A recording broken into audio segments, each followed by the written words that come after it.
오늘 저희가 살펴볼 자료들은요, 정말 흥미로운 인물에 대한 이야기입니다.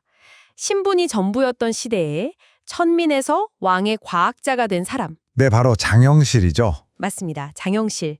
그의 발명품이 단순히 시간을 알려주는 걸 넘어서 어떻게 시대를 바꾸었는지, 또 그의 삶 자체가 던지는 질문은 뭔지 좀 깊게 들어가 보려고 합니다. 그 시작부터가 사실 좀 놀랍죠.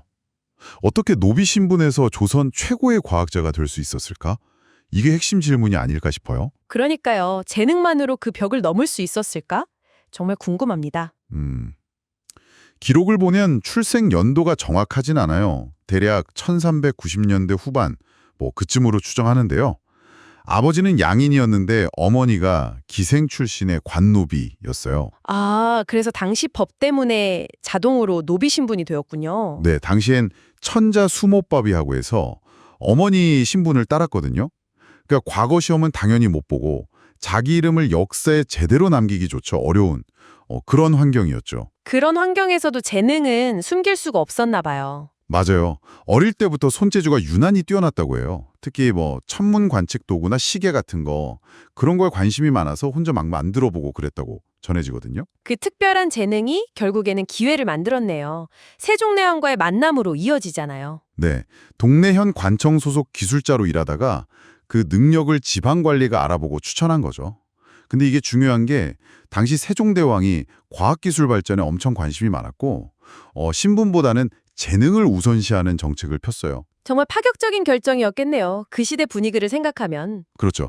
그래서 장영실을 발탁했는데 궁궐에 들어가자마자 엄청난 반대에 부딪힙니다. 아, 예상했던 반응일까요? 네, 그 사대부들 있잖아요. 어찌 감히 천한 노비 따위가 임금 곁에서 일하느냐. 이런 노골적인 반대가 있었고 또 기존에 있던 기술자 집단들도 엄청 시기하고 질투했다고 해요. 와, 그럼 장영실은 어떻게 대응했나요? 여기서 장영실의 성격이 드러나는데 변명하거나 맞서 싸우기보다는 그냥 묵묵히 자신의 실력을 보여주는 걸 택한 거죠. 결과물로, 발명으로요. 그 뚝심이 정말 대단합니다.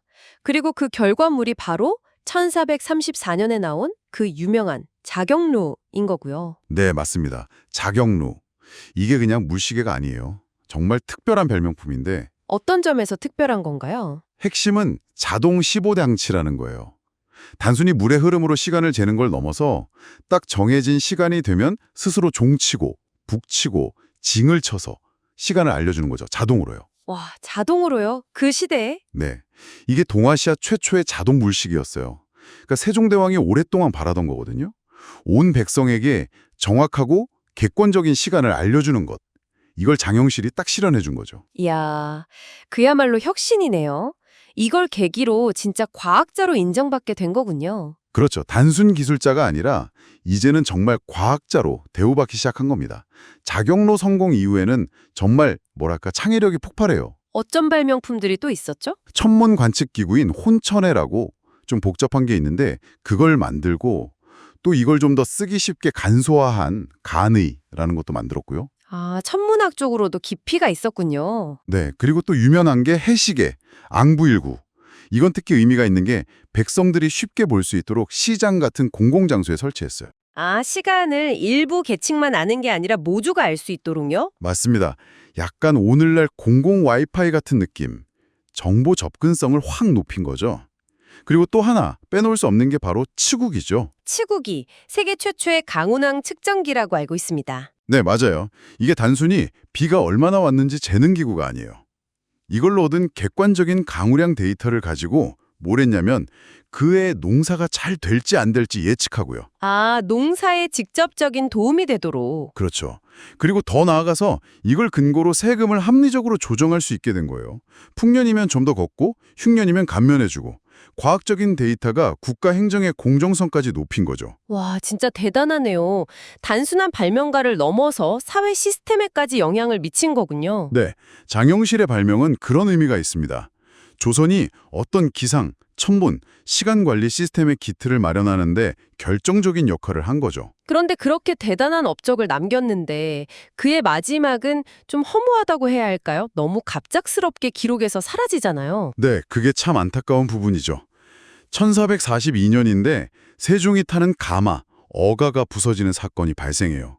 그 제작 책임자가 장영실이었거든요. 아, 그래서 책임을 지게 된 거군요. 네, 불경죄로 몰려서 곤장 80대를 맞고 파면됩니다. 그리고 그 이후로는 역사 기록에서 완전히 자취를 감춰요. 어떻게 살았는지 언제 죽었는지 알 수가 없죠. 참 드라마틱한 삶인데 마무리가 너무 아쉽네요. 기록에 남은 그의 성품 같은 건 좀 없나요? 전해지는 이야기로는 말이 굉장히 적고 행동으로 보여주는 좀 과묵하고 실천적인 성격이었다고 하고요.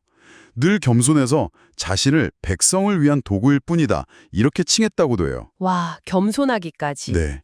그리고 동료 기술자들을 존중하고 자신이 아는 지술을 나누는 데도 인색하지 않았다고 합니다.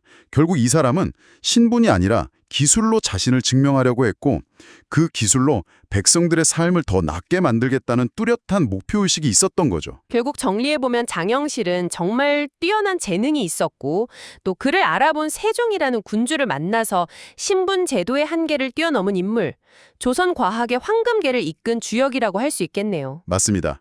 그의 삶 자체가 과연 재능이 신분의 벽을 넘을 수 있는가?